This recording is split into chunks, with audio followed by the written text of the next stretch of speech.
I'm Daniel Halmerson. A state of agricultural disaster has been declared out here in Lundar, Manitoba. Coming up, I'll show you how local farmers are feeling the impact. Also tonight, check your speed. Hopefully, that narrowing, kind of that restriction sort of slows folks down. What are calming curbs, and how does the city plan to use them to prompt drivers to slow down? Plus, the annual crime statistics report is out, where Manitoba is outpacing the rest of the country, and why there's still positive news for the province. CTV News. Live from downtown Winnipeg with Marilee Caruso. Good evening. Thanks for joining us. I'm Catherine Dow. Marilee is away. It's been a dry, hot summer in Manitoba, and some areas are in a severe drought situation. Now municipalities in the Interlake are triggering states of emergency and agricultural disaster in response. And farmers in places like Lundar, about an hour and a half north of Winnipeg, are concerned it's only going to get worse. CTV's Daniel Halmerson reports. It should look a lot better than this. We should be standing in corn up here.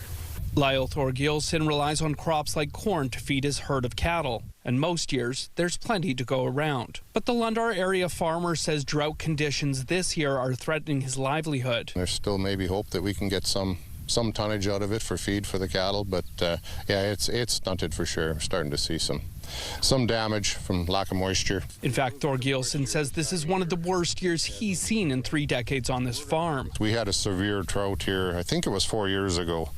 That was the worst anybody had ever seen, and I would say this is number 2 probably. He says the lack of rain has also impacted his oat fields and hay crops, and it all means less food for his cattle over the winter. In that severe drought, our cattle were thin. We were running out of options. We didn't really know what to do. I wouldn't say they're thin yet this year. We're a little better shape. The drought conditions prompted the rural municipality of Coldwell to declare a state of agricultural disaster last Friday. It's not looking good. Like, you look around, sure, it looks a bit green here, but these crops are so stunted that it's not good, and we need a lot of rain. Virgil Johnson, the RM's Reeve, says if that rain doesn't come, there could be some tough decisions ahead. Maybe some guys are going to have to sell down herds to get through this. Johnson is calling on the province and feds for support. Hopefully they can come up with some programs, good programs for the producers that, don't cost them an arm and a leg. Thorgilson says this drought ultimately affects all Manitobans, from farm to table. I think the public in general needs to pay attention to this kind of thing and remember where our food comes from. Daniel Halmerson, CTV News, Lundar. And the rural municipality of St. Laurent, about a half an hour south of Lundar, also declared a state of emergency. CTV News has reached out to the province but has not yet heard back. A provincial park that closed this past spring due to wildfires is now reopening to residents, cottagers, and commercial operators. Manitoba Park says while the fire remains out of control, suppression efforts will allow Nopaming Provincial Park to reopen on Friday at 9 a.m. Provincial roads 314 and 304 will also reopen. Bird Lake Campground is open, but all other campgrounds will remain closed for the season, as will all backcountry water routes and hiking trails in the park. The province warns burn zones pose a safety risk, and visible flames and smoke will persist into the fall. Temporary structures are being added to some Winnipeg streets, aimed at curbing speed. Curb extensions made of yellow concrete will be placed on roads and intersections deemed to have safety risks. By narrowing the lanes of traffic, the city hopes drivers will slow down. CTV's Jeff Keel joins us now live. So Jeff, where can people expect to see these curbs? In more than a dozen locations in different parts of the city. For example, we're here on Cambridge, and between Corden and Grant, 4 sections of this road will see curbs installed. Some see this as a cut-through street, and some say speeding is a problem. Heather Arnold says drivers go too fast on her street, even though she lives in a school zone with a crosswalk. Most are doing 60, and Saturdays and evenings, it's whatever they want to do. Now the city is set to install some temporary structures known as calming curbs to slow traffic, including on Arnold Street, Chancellor Drive. It's just the fact that there's a straight line, a long straight line, and they just speed. The pre-made curbs, also known as extensions or bump outs, look like this. They are yellow, made of concrete with signs and posts. They're being placed in more than a dozen locations where speeding is a problem, intersections have wide corners, and visibility is poor at crosswalks. The idea is by narrowing the lanes of traffic, drivers are forced to slow down in order to navigate the road. They basically slow down traffic and make it safer. Mark Coho of Bike Winnipeg believes narrowing the road will help curb speeding and make it safer for cyclists and pedestrians. I've definitely heard people, especially near schools, where they've said that, yeah, having that bump out, gets people from out behind the parked cars, makes them more visible. But this could be a tough sell for some drivers who worry about the new infrastructure getting in the way. The only way to really slow down vehicular traffic is to change the built environment. And that's what we're doing. People aren't going to like it. I just say slow down. Heather Arnold has a permanent curb bump out near her house. She says it hasn't made much of a difference. She'd rather have speed bumps because right now, only one thing seems to work. When the geese cross the street, they slow down. Well, the city says installations are set to take place next month, but Public Works Committee Chair Janice Luke says the one on Chancellor Drive could go in as early as this week. Now, Jeff, could these temporary curbs become permanent? Yes, they could. What the city's going to do is they're going to look at this, see if it works, where it works, and if it is deemed a success, they could be made permanent, but that wouldn't happen until those streets are up for renewal. All right, thanks for this, Jeff. Winnipeg police are looking for your help to find a suspect in a machete attack that almost killed an 18-year-old man. Police were called to a convenience store in the 800 block of Selkirk Avenue on July 13th. There was a man lying outside bleeding profusely. The victim is now recovering in hospital. Police say the victim and a teenage girl asked a man on the bicycle if he could lend them some money for the store. Police say without warning, the man on the bike attacked them with a machete. Police are looking for a man on a BMX-style bike. He had a black backpack and was wearing a ball cap that may have had a white New York Yankees logo on the front. If you have any information, you're asked to contact police or Crime Stoppers. A new report suggests crime in Manitoba was on the decline last year.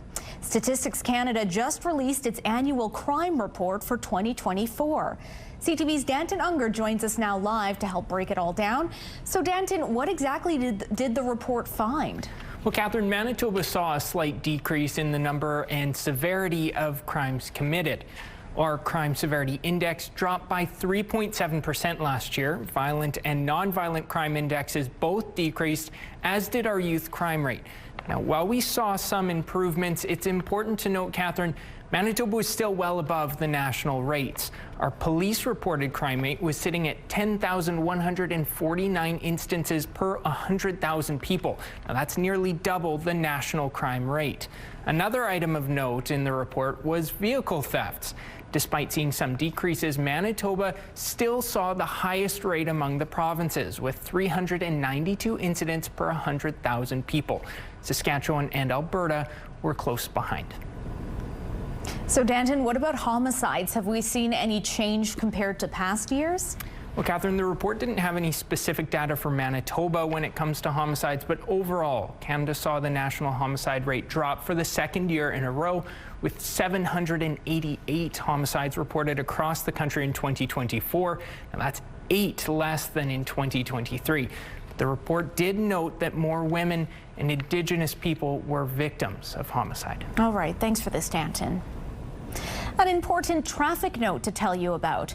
The city's going to start closing traffic lanes at a major intersection starting tonight.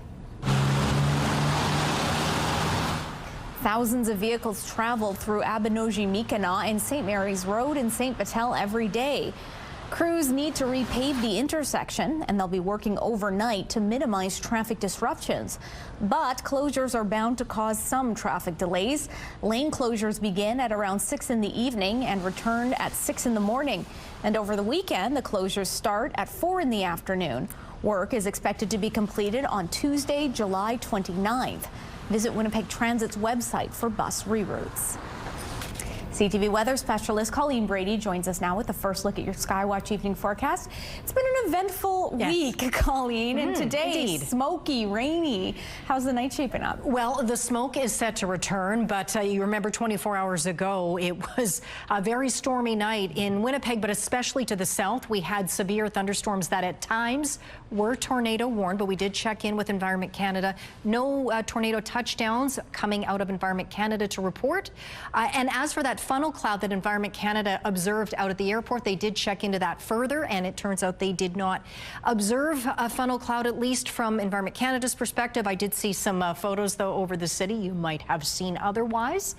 But having said that, no tornado, so that's a good thing. And we're not expecting anything like that tonight. Much calmer tonight. We did have showers that came through southern Manitoba earlier today. I wish I had better news, though, for those farmers up in the Interlake. It's going to dry out, and it's going to get pretty smoky, too. Those showers, though, did move east into northwestern Ontario. So more details on that and a look at the smoke that's coming very soon. But for now, let's take a look through the Bathfitter Live Eye. Bathfitter, your bath and shower experts for more than 40 years. In Winnipeg right now, it's cloudy and it's muggy out there. 22, but it feels like 28 with a humidex. Winds out of the north-northeast at 15 kilometers an hour. The pressure is dropping, and the humidity right now, Catherine, is 75%. Thanks, Colleen. Winnipeg police have arrested a corrections officer on charges of allegedly sexually assaulting 2 inmates he was guarding. Police say the separate incidents happened in December and January. In both cases, investigators say 2 corrections officers were guarding male inmates while they were receiving medical care in hospital. When one guard left the room for a moment, the other is accused of sexually assaulting the inmates, in one case with a weapon. A 37-year-old man was arrested last week and released on an undertaking. Mounties are asking you to be on the lookout for a suspect who escaped from the back of a police vehicle on Monday. It happened in Shamawa-Win Cree Nation. That's in the north part of the Interlake west of Grand Rapids. RCMP say 30-year-old Roberto Easter was arrested on charges of breaching conditions, placed in handcuffs, and then put into a police vehicle. However, a 28-year-old woman allegedly let him out and he ran into the bush. RCMP say there is no threat to public safety, but they are encouraging anyone with information to call Shamawa-Win Detachment of the RCMP. The woman was arrested and is facing several charges. The Canadian Taxpayers Federation says Manitobans paid the second highest per-person debt interest charges in all of Canada. Every year, the organization uses its traveling debt clock to show the provincial government's rising debt and interest charges in real time. According to the CTF, Manitoba's debt will be about $36.5 billion by the end of the year. That's more than $24,000 per Manitoban. On top of that, Manitoba will also have to pay an estimated $2 billion in debt interest, or about $1,500 per Manitoban.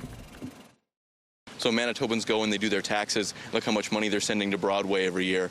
It's kind of a waste to see that $1,500 of that number is being spent not on services, not on salaries for important employees, but purely on wasted debt interest.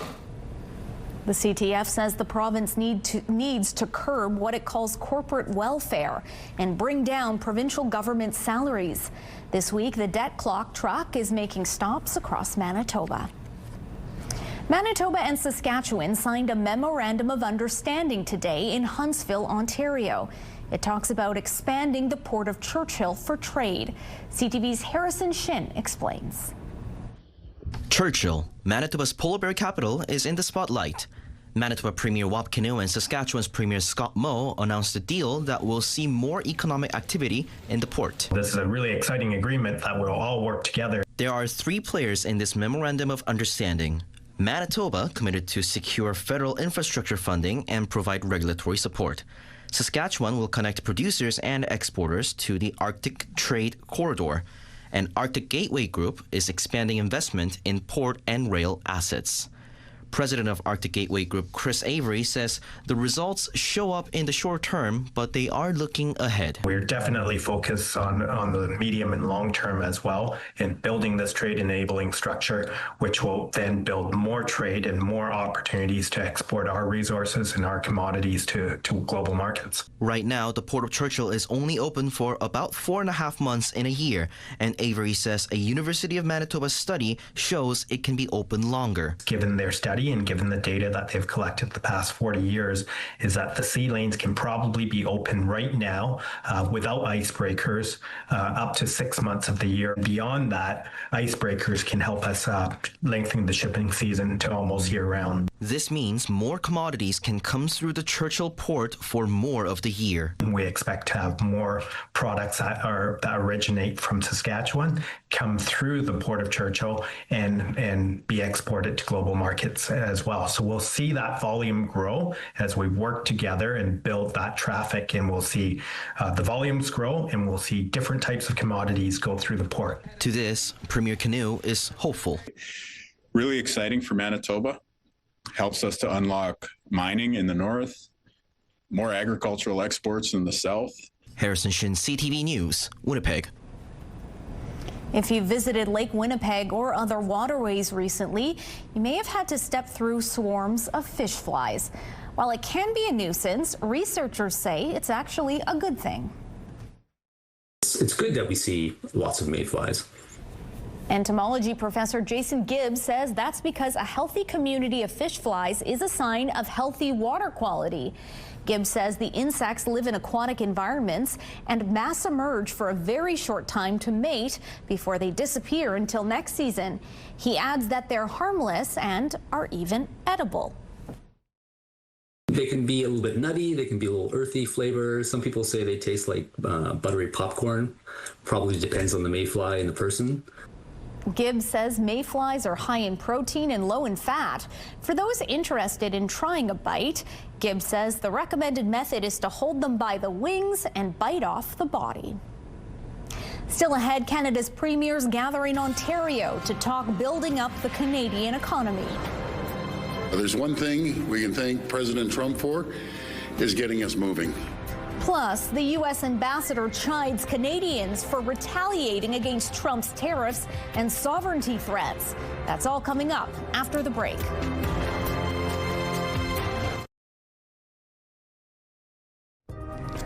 A new report out this morning says taxes are the biggest expense for Canadian families. According to the Fraser Institute, the average Canadian family spent 42.3% of their income on taxes last year, totaling around $48,000. That's more than the average family spent on housing, food, and clothing combined. It says taxes have grown faster than any other expenditure, going up by more than 2,700% since 1961. Turning to the markets, crude oil slipped 64 cents. The loonie rose to 73.34 cents U.S. Gold futures jumped $37. The TSX added 47 points. The Dow Jones closed 179 points higher, and the Nasdaq lost 81 points. A man is facing charges after he was stopped by police on an outstanding arrest warrant. But while placing him under arrest and searching his backpack, officers allegedly found these. Those are 2 fully operational homemade tasers. Police say they also found other unidentified weapons, bear spray, and a few $100s worth of illegal drugs, including crack cocaine and meth. A 41-year-old man now faces multiple drugs and weapon-related charges. Premiers meeting in Ontario's cottage country today said they had a good discussion with the Prime Minister and learned more about the ongoing negotiations with the United States. But there are 2 sides to any deal, and Mark Carney made it clear that provinces and territories need to do what they can at home. CTV's Rachel Aiello is following the latest developments from the Premiers meeting in Huntsville, Ontario, and has more. Prime Minister Mark Carney was in good spirits as he arrived on scene for today's talks, but quickly he got down to business. We are looking for the best deal for Canada. We're only going to accept the best deal for Canada. Premiers came in saying they wanted clarity on whether the two countries are on track towards a new trade pact by U.S. President Donald Trump's August 1st deadline, and came out indicating they care less about when a deal is reached, rather what is in it. It sounds like we're making some progress, making sure that we get the best deal and not just the deal available. I would be worried that if we constrain ourselves that we have to get a deal by a certain date, that we maybe have to, maybe do some things or give up some things. Carney met behind closed doors with provincial and territorial leaders for more than 2 hours, telling them that he and senior federal officials are engaged in continuous discussions with the Americans. But the Prime Minister offered no assurances that a good deal for Canada will be reached in the next 10 days, or whether the country is ready to retaliate with counter tariffs. We'll take stock if there isn't one that works. A good deal is something that preserves, reinforces, and stabilizes those relationships as much as possible. A good deal is also one that doesn't tie our hands. Premiers then took part in a strategy session with former ambassadors to the U.S. about next steps. There's one thing we can thank President Trump for, is getting us moving, getting us united like I've never seen before. The Prime Minister and Premiers also discussed ways to build new trade relationships with trusted partners other than the U.S., as well as ways to support affected industries should tariffs linger. Rachel Aiello, CTV News, Huntsville, Ontario. A good deal, not a quick deal. That's what Manitoba Premier Wab Kinew is pressing for between Canada and the United States. This after the Premier's meeting. Manitobans are resilient. We're going to be a strong, diversified economy long after August 1st and long after Donald Trump leaves office. And I hope that the American people recognize the damage that he's causing, not just to their country's reputation, but also to their wallets and pocketbooks. Kinew says Canadian leaders need to be patient and work together as Canada negotiates the looming August 1st U.S. tariffs. The Premier says his government is focused on supporting impacted local businesses and strengthening our economy. He says that includes working with provincial neighbors and northern Indigenous communities. Donald Trump has been calling Canadians mean and nasty for boycotting U.S. products. And now his ambassador, Pete Hoekstra, says Canada's approach doesn't contribute to a positive relationship between the two countries. CTV's Abigail Beeman has more on the audio from a summit speech. There are reasons why the president and some of his team refer to Canada as being mean and nasty to deal with. Speaking at the Pacific Northwest Economic Region Summit Monday, U.S. Ambassador to Canada Pete Hoekstra offered these examples. Canadians staying home, that's their business. I don't like it, but if that's what they want to do, it's fine. You want to ban American alcohol, that's fine. It doesn't necessarily send real positive signals in terms of they're treating us well. Then offered a line that got a laugh about his own cross-border business. I can get alcohol across the border if I wanted to, because we go back and forth to Michigan and they don't check my car when I come back. Okay? If you're a mean and nasty Canadian for standing up for our sovereignty and our economy and our jobs, well, I think most Canadians would be proud to be considered mean and nasty. The audio was received by and released from BC's Premier's office. David Eby is calling on Canadians to keep it up, keep buying Canadian and vacationing in Canada. I think it's interesting that Americans have a hard time understanding why Canadians are so angry at their president's suggestion that our sovereignty is at risk. I'm pretty shocked. I find it very ironic. President Trump is calling us mean.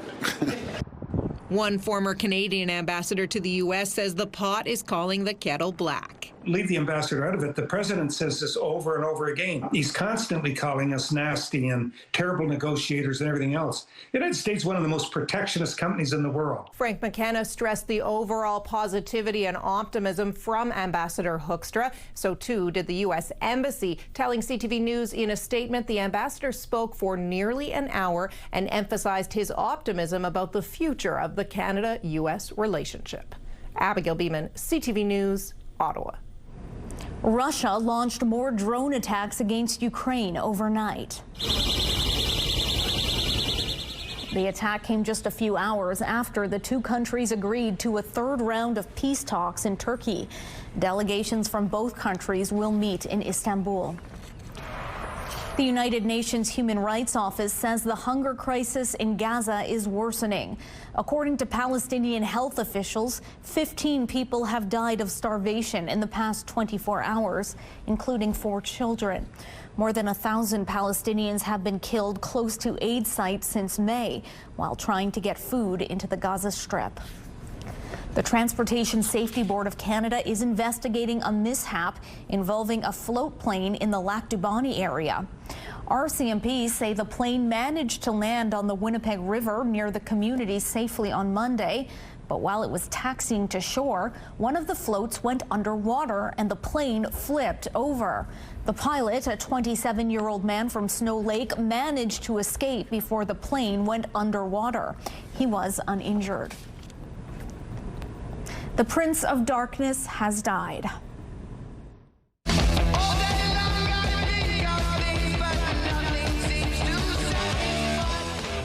Still ahead, the life and legacy of Ozzy Osbourne, who died this morning at age 76. Drying out and warming up. Looking at the long-range forecast, starts off Thursday, 25 degrees, a mix of sun and cloud. Then we turn the heat back up. Friday, 28 degrees in the sunshine. Now, Saturday and Sunday, there is a chance of showers both days, but the chance at this point is on the low side. Now, added to Sunday's chance of showers is the possibility of thunderstorms. So you can see very warm. 29 Saturday, otherwise a mix of sun and cloud. Ditto Sunday, mix of sun and cloud up to 27 degrees. On Monday, a mix of sun and cloud again with a high of 25. A 34-year-old woman from Winnipeg has died in a collision on a rural highway north of Arborg. RCMP say it happened late Monday afternoon at the intersections of highways 326 and 329 in the RM of Bifrost. Mounties say the woman's westbound sedan attempted to cross the intersection when it was T-boned by a pickup truck. The woman was pronounced dead at the scene. The driver of the pickup truck, a 58-year-old man from Arborg, did not suffer any physical injuries. His passenger, a 53-year-old woman, also from Arborg, was taken to hospital with minor injuries. The investigation is ongoing. A new contest is raising awareness about local artists and a center that helps and protects abused children. We saw a lot of people driving by, and I thought, why don't we have them stopping by and seeing who the artists were and learning a little bit more about the artists, a little bit more about the Toba Center. Bisons on the Boulevard is a campaign by the Toba Center for Children and Youth. 26 colorful bison statues line Roblin Boulevard. Now Take Pride Winnipeg wants you to take a closer look. It's launched a contest. What you have to do, take a selfie with a bison and share it to Instagram or Facebook for a chance to win prizes. And it's hoped that more people understand the stories that the bison are trying to tell. When you take time to explore each of these bison and hear the stories that the artists provided on how they came up with their designs for the bison, it just tells incredible stories, 26 of them. When you post your selfie, use the hashtag Bison on the Boulevard, that's BLVD, and tag the Toba Center and Take Pride Winnipeg. The contest closes September 30th. Winners are announced October 1st.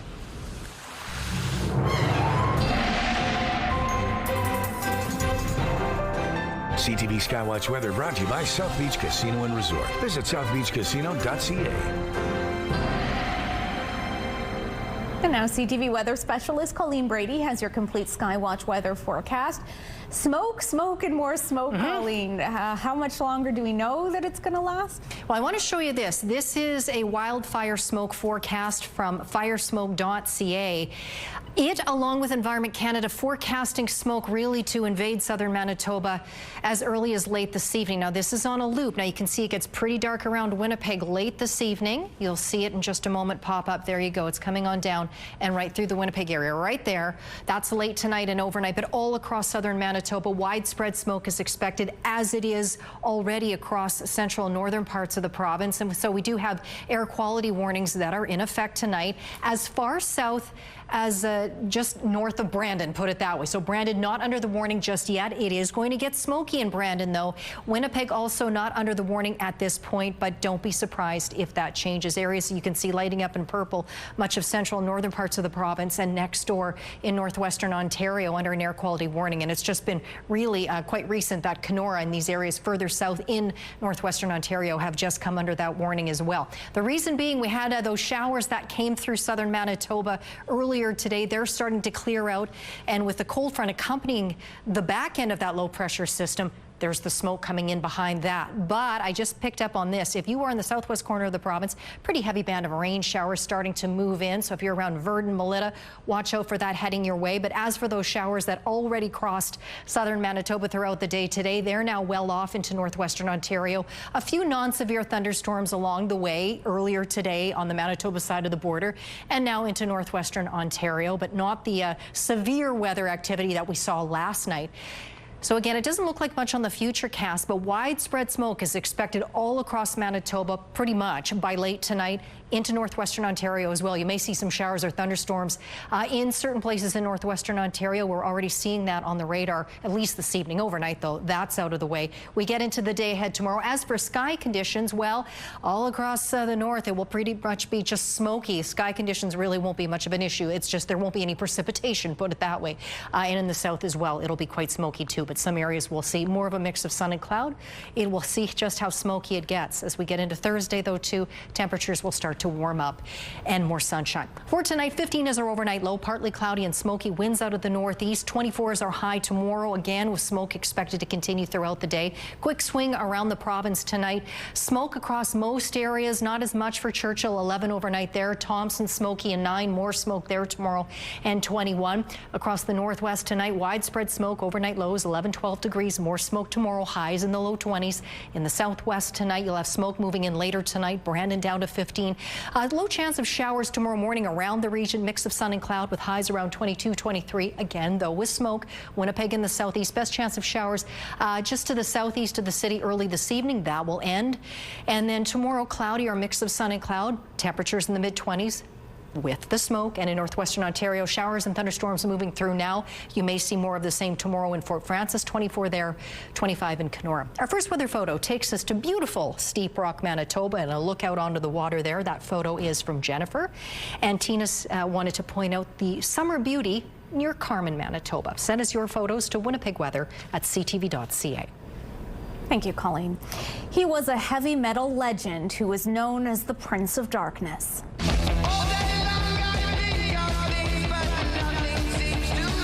Ozzy Osbourne died today at the age of 76.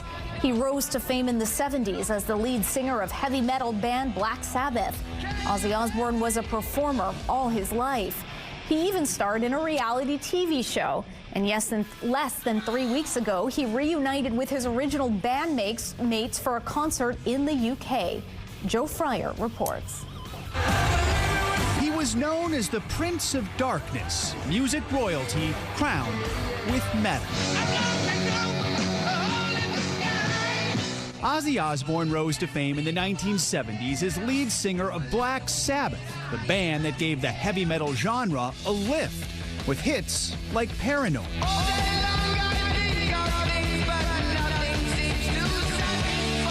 Then in 1979 came major changes.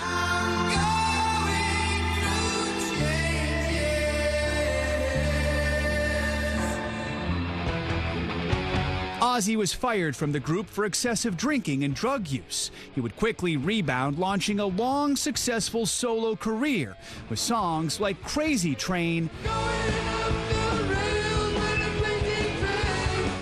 and the power ballad Mama, I'm Coming Home. Mama, I'm coming home. What rock and roll has done for me is you couldn't buy it. I mean, it's changed everything for me, because like 20 years ago, I was just a nothing person living in a nothing existence. I never had any excitement in my life. Osborne was born in 1948 in Birmingham, England. As a young boy, he never could have imagined decades later he'd perform for the Queen, singing at her Golden Jubilee in 2002. It was a career filled with accomplishments, winning Grammy Awards, a star on the Hollywood Walk of Fame, and the creation of Ozfest, a successful music festival that boosted up-and-coming bands. But there were challenges, too. He was accused of being a negative influence on teens and of worshiping Satan, an allegation he roundly rejected. I have a big heart. All I want to do is make people smile. But there's so many people out there that think that I'm a devil, you know, and like, you know. That's an act that I do, you know. It's show business. Though there was the time he bit the head off a bat while on stage, something so enmeshed in his lore, he even reenacted it on his tour. So I picked it up, bite the thing's head off, and suddenly everybody's freaking out because it's a real back. It's a moment that would be parodied throughout his life. He created even more memorable moments on the reality show The Osbourne. I pressed his one button and the shower starts. I'm going. It's a surprising hit for MTV that chronicled Ozzy, his wife Sharon, and two of their kids, Jack and Kelly. Ozzy did ultimately reunite with Black Sabbath, occasionally touring with the group. Over the years, he struggled with sobriety, but credited Sharon with saving his life. Sharon's my heart and soul. If it wasn't for Sharon, I would be dead long ago. I wouldn't have lost it. And me too. He saved me, and I saved him. He also dealt with health problems, including Parkinson's disease, yet he kept making music. It's what I do, you know. It's the greatest love affair that I've ever had in my life. A legacy of light from the Prince of Darkness. Joe Fryer, NBC News.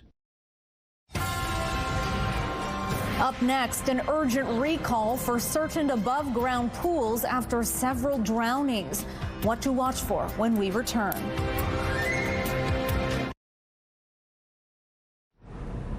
We are in the midst of National Drowning Prevention Week, a time to raise awareness about the drowning problem and how it can hopefully be stopped. The observance comes at an important time, as July is typically the month with the highest number of drowning deaths. With me now to share some more about this, I'm joined by Lynn Stefanchuk, Executive Director of Life Saving Society Manitoba. Hello, Lynn. Good to speak with you. Thank you very much. So as mentioned, Lynn, drownings are particularly prevalent in July. Curious how Manitoba has fared so far this year. This year, as reported deaths, obviously real statistics take a little bit for the coroner's office to process. So we have seen 6 media-reported deaths so far this year, which is concerning for everyone. Mm-hmm. One is too many, of course, we know this. Of course. And this is a snapshot of just this year, but Life Saving Society as a whole just released its drowning report, and there's a lot of takeaways there. If you could just touch on what that data tells us about these unfortunate deaths here in our province. Well, as you mentioned, July being a hot spot for drowning injuries and drowning-related deaths, most of 68% of drownings in Manitoba take place between May and September.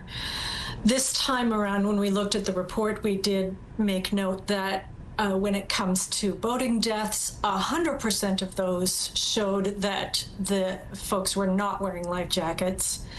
We noted that for the very small ones, you never want to see that happen with the little ones 5 and under, that they were due overwhelmingly 100% because of either no supervision or distracted supervision. So those are 2 key areas that we would like to focus on for people and get the word out there that there are ways to prevent these tragedies. Well, let's talk about that. What sort of precautions do we need to take year-round when spending time around water, not just this week?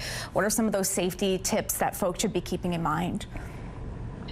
Well, one of the reasons that we focused on Safer Together as a message for Drowning Prevention Week this year is so that people could absorb the message that swim with a buddy, wear your life jacket when you're in a boat, be vigilant and watch over, when you've got a group of kids that are in or near the water, make sure there's adult supervision at all times. Make sure you tell people where you're going when you're out on the water.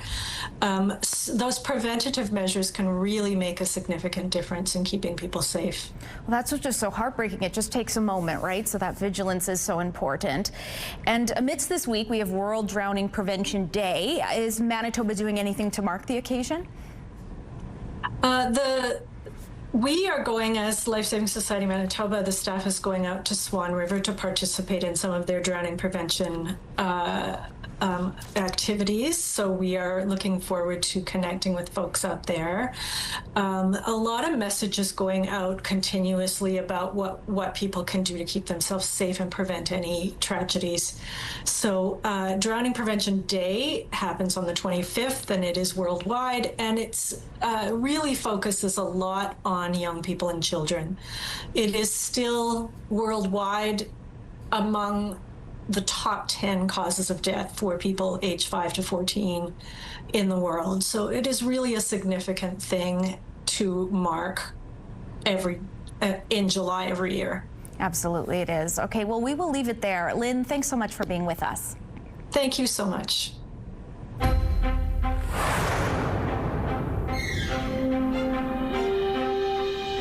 More than 5.2 million pools have been recalled across the U.S. and Canada after reports of 9 deaths. The recall is in effect for above-ground swimming pools by Bestway, Intex Recreation, and Poly Group. The U.S. Consumer Product Safety Commission and Health Canada say these pools have a border of compression straps that little ones can use to step into the pools unattended. 9 children between the ages of 22 months and 3 years old have died in the U.S. No deaths have been reported in Canada. If you have one of these pools at home, contact your provider to receive a free repair kit. New research recommends parents not give smartphones to children younger than 13. The study involved 2 million people in more than 160 countries. It found smartphone use by kids under age 13 was associated with mental health issues, especially among girls. That includes suicidal thoughts, poor emotional regulation, lower self-worth, and detachment from reality. Researchers say don't panic if you have already given your child a phone before the age of 13. Talk to them about the risks and think about using parental controls and making changes, like deleting apps or switching to a flip phone. The study was published in the Journal of the Human Development and Capabilities. Medical Watch is brought to you by Manuke and Koster Denture Clinic.